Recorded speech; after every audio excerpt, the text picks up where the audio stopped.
tournons pas autour du pot, ou plutôt si justement, puisque c'est vraiment la particularité de cette nouvelle Ducati 959 Panigale.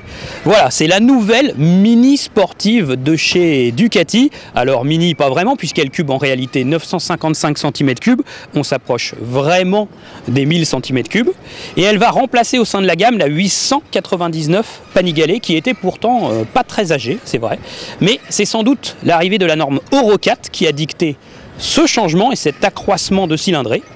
Voilà, nous sommes sur le circuit de Valencia en Espagne, un circuit de MotoGP pour le test de cette nouvelle petite sportive homologuée Euro 4 et qui arrivera donc en France sans aucun bridage.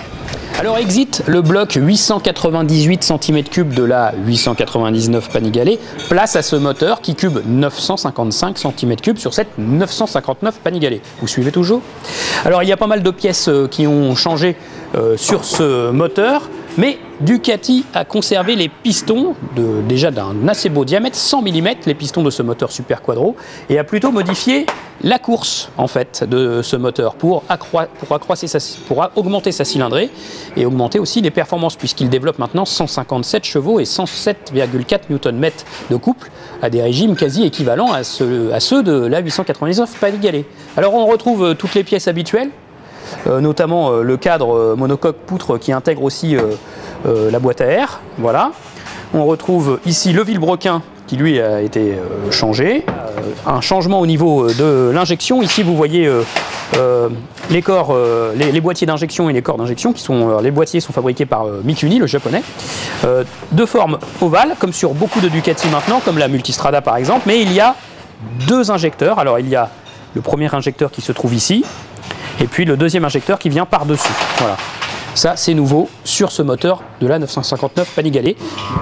Vous avez toutes les pièces dont on a l'habitude sur la petite Panigale, notamment le bras oscillant en aluminium, et c'est un bras oscillant classique, pas de monobras sur la petite Panigale. Les nouvelles platines de repose-pied en aluminium, extrêmement légères, même si en définitive la moto prend quelques kilos quand même, et puis les jolis petits repose-pieds crantés, là c'est très agréable, pour le pilotage c'est très chouette. On a en option le double échappement Akrapovic, voilà, homologué, hein, qui peut être homologué, qui allège la moto par rapport à l'échappement d'origine et qui fait un meilleur son, même si vous voyez son style, on a un peu l'impression qu'il a été emprunté à la 90. Bon, c'est peut-être pas très raccord avec le style sportif de cette moto. Si ça ne vous plaît pas, vous pouvez toujours opter pour la ligne complète Racing Akrapovic en titane, il y en a pour quelques milliers d'euros, mais là, de fait, vous retrouvez la ligne originelle de la Panigale sans échappement proéminent et avec un gain de performance à la clé.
Voilà, il est temps de faire le débriefing après l'essai de cette Ducati Panigale 959.